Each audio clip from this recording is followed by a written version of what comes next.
Ladies and gentlemen, good day and welcome back to my channel. Today's filming location is different than the usual of Monaco. As a matter of fact, we traveled from Côte d'Azur to Costa Viola, a coastal region here in the south of Italy, in Calabria more specifically, which, believe me, holds some of the most unique and beautiful places in the whole of the Mediterranean. What brings me here today is a car that isn't necessarily the fastest or the latest, but it's definitely one that has a good character, a sporty attitude and great usability. The BMW Z4 E89.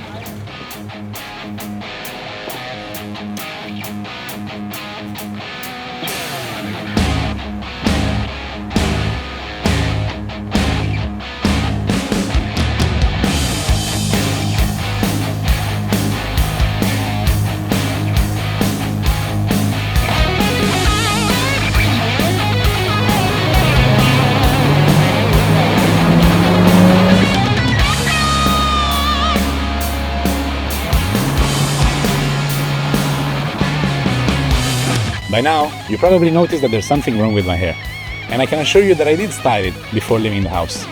So now guess whose fault it is?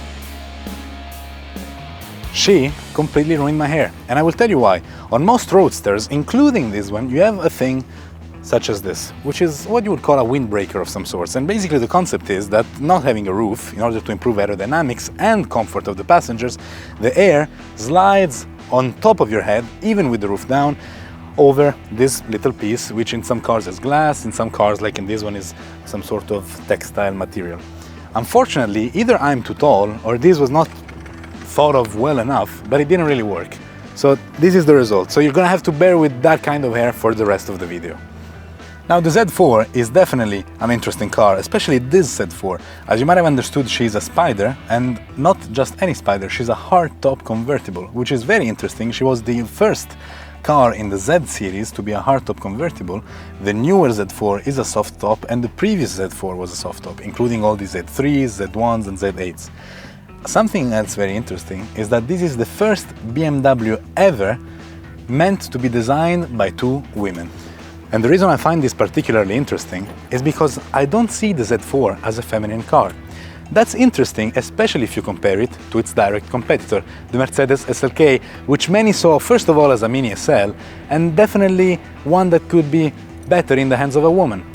Now, that's one of the reasons why I'd rather have the Z4 over the SLK and also over the Porsche Boxster, because it's something that cannot be compared to anything else in the product range. So the SLK was considered a mini SL, the Boxster was considered a poor man's 911, while the Z4 stood on its own in the product range of BMW. There's nothing you can think of when you think of the Z4 as a greater brother. You cannot say she's a mini 8 series. Well, first of all, at the time, there was not even an 8 series when the E89 came out. And she's not trying to be an 8 series or a 6 series for that matter. So she stands alone in the product range and she works, she does her job well. I don't know about you, but I don't see one ugly line on this car. It is very sleek and muscular, just enough. After all, this is not a heavyweight lifter, but it is rather someone that goes to the gym just enough to keep in shape and stay competitive. After all, the size of this car is quite limited. It's quite contained. It's a two-seater sports car, and for that reason, you don't get a lot of power out of it. The most powerful engine unit produces about 330 horsepower, while the least powerful is a 4-liter that produces only 150 horsepower. I don't know how you could possibly buy that one. The most powerful ones are a 6-liter, including the one that is on this one, which produces 250 horsepower, kind of in the middle of the range. It is decent enough, it will get you going, it has a good pace if you want to enjoy some fun on twisty mountain roads, but if you're someone that is used to driving sports cars, I would definitely suggest going with something a bit more powerful, because 250 horsepower might not be enough to get your adrenaline going.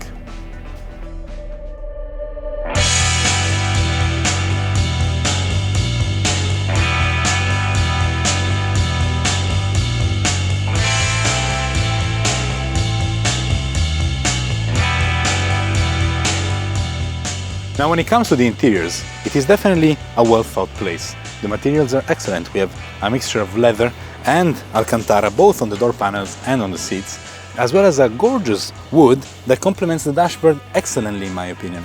And something else that I do appreciate about the dashboard is its clarity.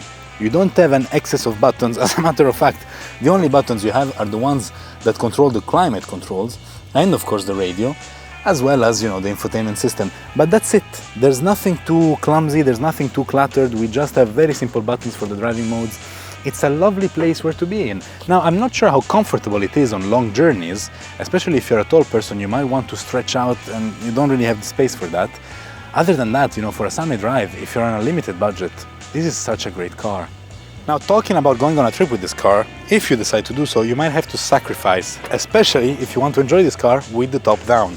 Being a hardtop, the moment you put the top down, of course, these big pieces of metal have to go somewhere, and that's exactly where they go. You can see the rear glass right here, and the other part of the roof just below.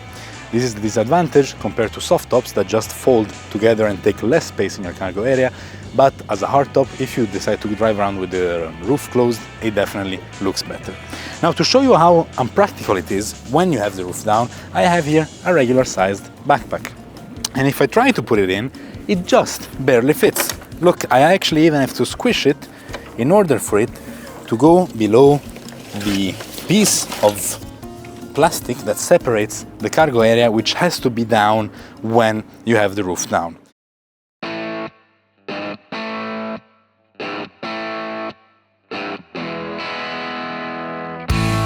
Unsatisfied by my new hairstyle, I then set off for some more speedy driving.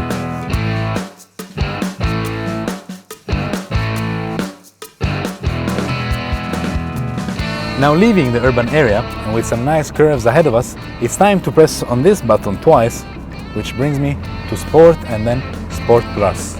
So let's enjoy and see how this drives.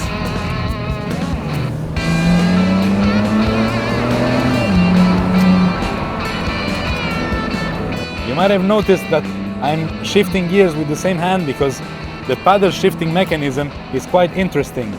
Normally you would upshift with your right hand and downshift with the left, but here you do the same motion on both paddles to upshift, and then you press this area here on both paddles to downshift.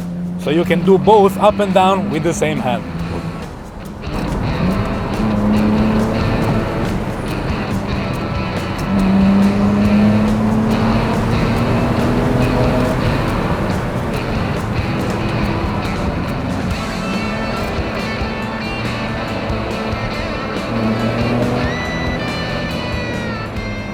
The sound is definitely nice. It's a 6-cylinder, as I said, 3-liter, but enough to get something out of it. So if you were to try and make this car slide, you would really have to use the balance of the car because the power is not enough. I'm currently driving with all traction control off and she doesn't want to slide. I can floor it. She's really sticking to the ground. She's like on train tracks. There's no way of, you really have to do it on purpose, you know, but it's a good thing because it's a safe car. But then you have to be a good one. You have to be a good driver if you want to make it slide, because she will not do it unless you really, really, really want her to do it.